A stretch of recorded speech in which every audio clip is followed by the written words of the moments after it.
Assalamualaikum warahmatullahi wabarakatuh. Halo Sobat FH, perkenalkan saya Cynthia Zaki, mahasiswi semester 2 dengan NIM 4012411284, program studi hukum Fakultas Hukum Universitas Bangka Belitung.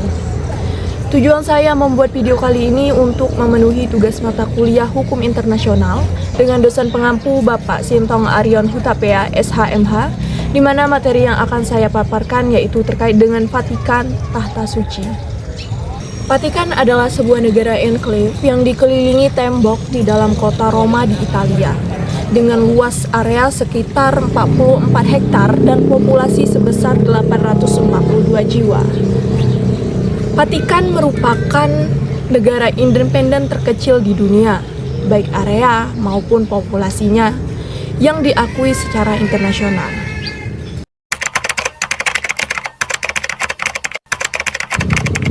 Negara Vatikan diakui sebagai subjek hukum internasional pertama kali oleh Italia melalui Perjanjian Lateran, atau yang lebih sering dikenal dengan Traktat Lateran pada tahun 1929. Perjanjian ini menjadi dasar berdirinya kota Vatikan sebagai negara merdeka yang berdaulat di dalam hukum internasional.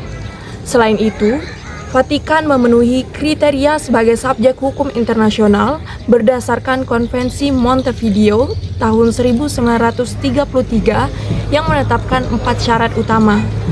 Yang pertama, memiliki populasi permanen, para pendeta, penjabat gereja, dan warga negara Vatikan yang bertugas.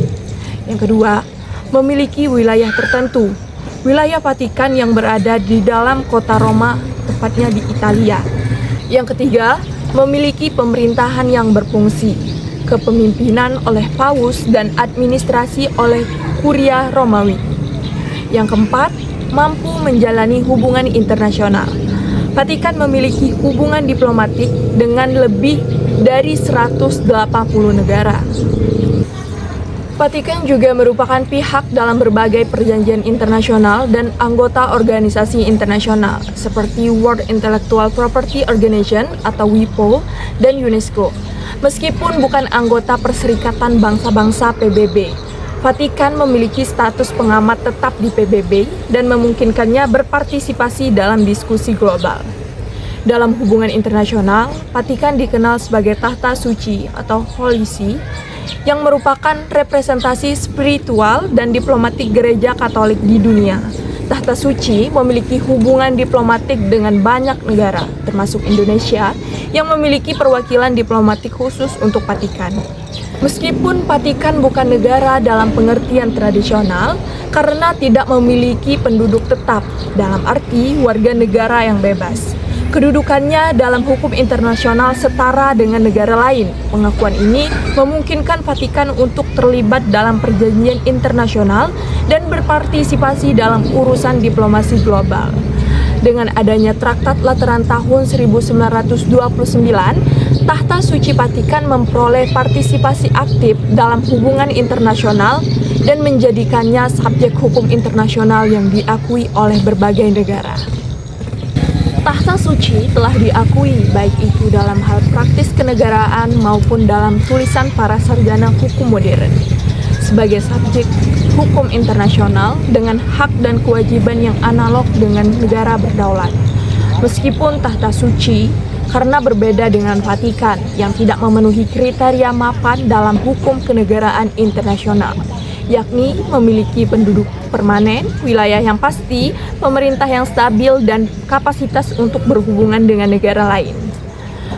Kepemilikannya akan personalitas hukum penuh dalam hukum internasional, ditunjukkan oleh fakta bahwa Tahta Suci memiliki hubungan diplomatik dengan 178 negara, bahwa Tahta Suci merupakan negara anggota dalam berbagai macam organisasi internasional antar pemerintah, dan bahwa Tahta Suci dihormati oleh komunitas internasional negara-negara berdaulat dan diperlakukan sebagai subjek hukum internasional yang memiliki kapasitas untuk terlibat dalam hubungan diplomatik dan untuk memasuki perjanjian-perjanjian yang mengikat dengan satu, beberapa, atau banyak negara di bawah hukum internasional yang digulirkan untuk membangun dan memelihara perdamaian di dunia.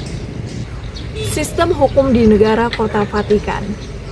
Negara Kota Vatikan memiliki sistem hukum yang unik karena merupakan negara berdaulat dan populasi kecil, tetapi juga berfungsi sebagai pusat gereja Katolik. Berikut beberapa sistem hukum Vatikan.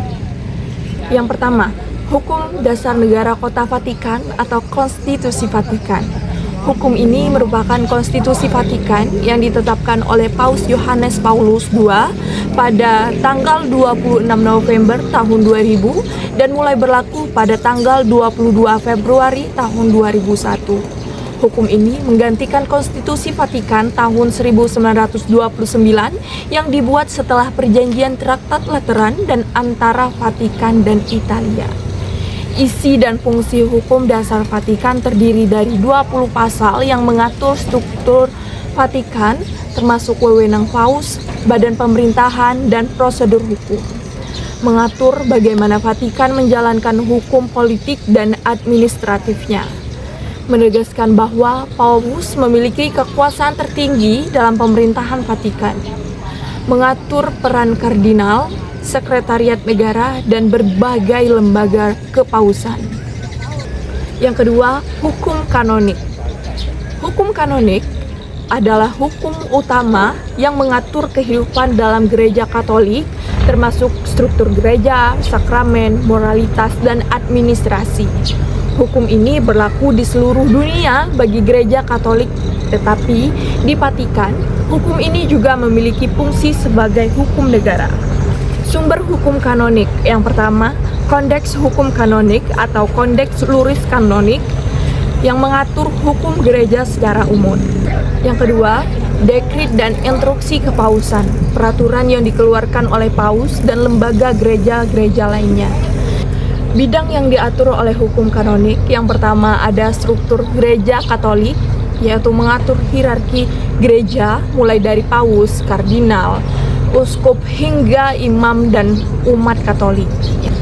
Yang kedua, liturgi dan sakramen, yaitu mengatur bagaimana sakramen seperti baptisan, pernikahan, dan misa dilakukan.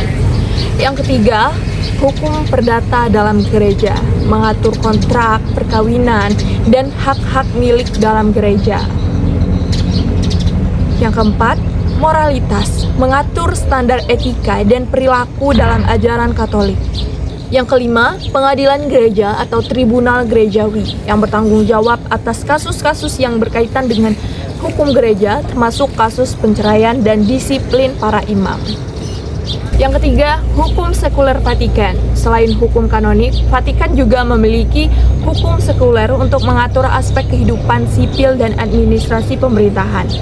Bidang yang diatur dalam hukum sekuler, yang pertama, keamanan dan ketertiban. Vatikan memiliki Korps Gendarmerie atau Kepolisian Vatikan untuk menangani keamanan dan wilayahnya. Pasukan Garda Swiss berfungsi sebagai pengawal pribadi paus. Yang kedua, imigrasi dan kewarganegaraan. Vatikan memiliki aturan ketat mengenai kewarganegaraan yang hanya diberikan kepada pejabat gereja dan staf Vatikan. Jika seseorang berhenti bekerja di Vatikan, kewarganegaraannya dicabut dan mereka harus kembali ke negara asalnya. Yang ketiga, keuangan dan perbankan. Vatikan memiliki Institut untuk Karya Keamanan atau IOR yang sering disebut sebagai Bank Vatikan. Aturan keuangan Vatikan diawasi untuk mencegah praktik pencucian uang dan korupsi. Yang keempat, administrasi pemerintahan. Vatikan diatur oleh Paus, dibantu oleh Sekretariat Negara dan Dewan Kepausan. Paus memiliki kekuasaan eksekutif, legislatif, dan yudikatif penuh. Peran negara Vatikan dalam sistem hukum internasional. Setelah memperoleh status subjek hukum internasional melalui Traktat Lateran 1929 yang ditandatangani dengan Italia, Vatikan berperan aktif dalam berbagai aspek hukum internasional. Status ini memberikan Vatikan hak dan kewajiban dalam hukum internasional, termasuk menandatangani perjanjian internasional, menjadi anggota organisasi internasional, dan memainkan peran dalam isu-isu global. Berikut beberapa peran negara Vatikan dalam sistem hukum internasional. Yang pertama, partisipasi dalam perjanjian internasional. Vatikan telah menjadi pihak dalam berbagai perjanjian internasional yang mencerminkan komitmennya terhadap hak asasi manusia, perdamaian, dan etika global. beberapa perjanjian penting yang melibatkan Vatikan, antara lain: yang pertama, International Convention on the Elimination of All Forms of Racial Discrimination. Perjanjian ini bertujuan untuk menghapuskan segala bentuk diskriminasi rasial. Vatikan berperan dalam mendukung nilai-nilai kemanusiaan dan kesetaraan dalam perspektif keagamaan dan moral. Yang kedua, Vienna Convention on Diplomatic Relations atau Konvensi Wina tentang hubungan diplomatik yang mengatur prinsip-prinsip dasar hubungan diplomatik antara negara-negara. Mengakui status diplomatik Vatikan sebagai tahta suci mewakili kepentingan Gereja Katolik global. Selain itu, Vatikan juga sering menandatangani perjanjian bilateral dengan berbagai negara untuk mengatur hubungan antara Gereja Katolik dan negara-negara tersebut. Yang kedua, keanggotaan dalam organisasi internasional. Sebagai subjek hukum internasional, Vatikan menjadi anggota atau memiliki status pengamat dalam beberapa organisasi internasional, termasuk yang pertama, World Intellectual Property Organization atau WIPO. Vatikan terlibat dalam perlindungan hak kekayaan intelektual, termasuk karya-karya yang berkaitan dengan Gereja Katolik.